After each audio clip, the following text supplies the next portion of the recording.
actual facts, you shouldn't really speak. Because it's all, man, she raised 100 million. No. She was invested in with the 100 million. Yeah. The word.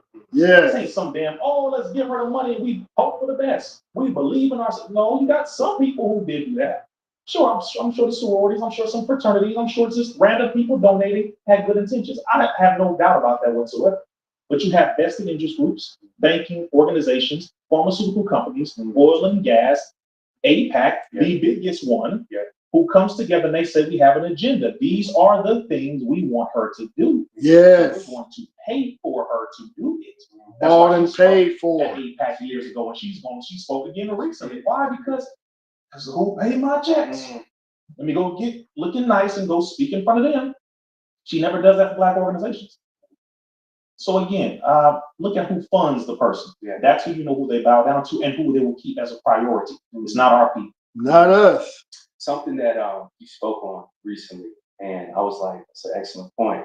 The Great Compromise of 1877. Oh yes. And that shows that there is no difference between Democrat or Republican. If you can break that down for us, what exactly happened during that compromise of 1877?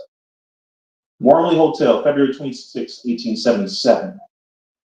You had the Republicans, Democrats, they came together because they wanted to put Black people back on the plantation. Right. Yeah. You had the Reconstruction age, 1865 to 1877. Emancipation Proclamation, oh yes, Negroes are free. Not necessarily. Emancipation, as we were taught by Mrs. Farrakhan, it means I free you from my hand, but not from my control. So you let all of these Black folks go free to go out, no food, no clothing, no shelter, no nothing, just, hey, get up out of here. Okay, so that's why some of them went back to shackles willingly. And some of them had to go into the sharecropping stuff, and some of them had to find ways to get work here and there. But this government said, well, we got a lot of land and a lot of businesses and a lot of companies that need these hands to keep working. So let's find to put them back on a plantation. Well, Democrats and Republicans agreed at that time.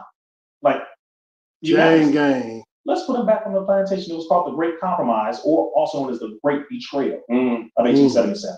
And so they found a way to put us back on the plantation so that we can continue to work. Same way in a enslaved type of circumstance where we're not making anywhere near as much money as we should. We have all the skills, the tools, etc. And even for, at that time, for a white man to be seen with a hammer or types of, major equipment, it looked a little weird because we were the main ones doing that. The brick masonry, the electrical work, all the work, of physical labor, all the physical labor. Matter of fact, they looked down on any of their white brethren. No, that's for the Negroes. They can do that, right? So at that time, if they could compromise and come to an agreement, and by the way, it was introduced the idea by a Jewish man by the name of William Levy. And that man is who really pushed the idea, kind of introduced it. And they said, that's a pretty good idea that we should do that because, well, hell, we'll make more money, we'll work less, and we know they will agree to do that. So let's go ahead and make that happen. So at that time, if they can agree in the 1800s, Democrats and Republicans, to put Black people back on the plantation, I believe they will agree to do the same thing in present time. I don't see this Democrat, Republican, red, blue. Useless eaters don't know this. The same things in politics. And if you don't know this, chances are you're a useless eater. And put on a suit, and we're doing the same thing up here. It makes no damn sense to me. I don't understand this. How is it that I can pay you and you say, well, Republicans are bad, I don't like them, oh my God, bad, or Democrats, they're just stupid, bad.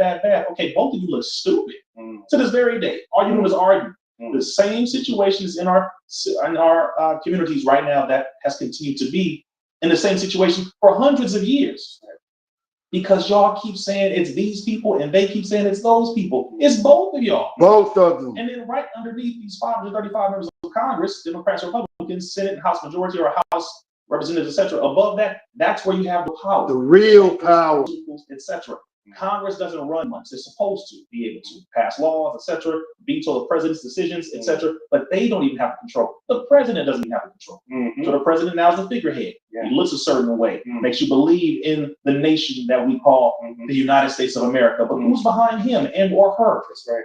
Those are the people with the real power. Yes. So again, at this point, if you came to an agreement back then, Democrats and Republicans, like Brother Kendrick Lamar said, if that's what you came to an agreement on to put our people back on the plantation, then I understand that there is a situation of power above everything else. For sure. And if it benefits all of you to do something that destroys an entire group of people, I believe they'll do it. Yes. I believe there are Democrats and Republicans working behind the scenes together to keep our people down as long as it is mutually beneficial. Yes. I believe that there are Democrats and Republicans coming together right now to keep us in a perpetual type of enslavement, whether it's economic, educational, familial, etc. I believe that there are people working together. I know that there are. Just like there are white and black people at the top working together to keep us in the enslaved position that we're in. Very few of them at the top. It's not just white folks at the top. No. It's not just Arabs. It's not just a few Chinese. It is a conglomerate of very evil, wicked individuals who say that these people are the useless eaters that we have to control. And we have to depopulate billions of them so that we can maintain our control and dominance. I believe it is a mix of them now.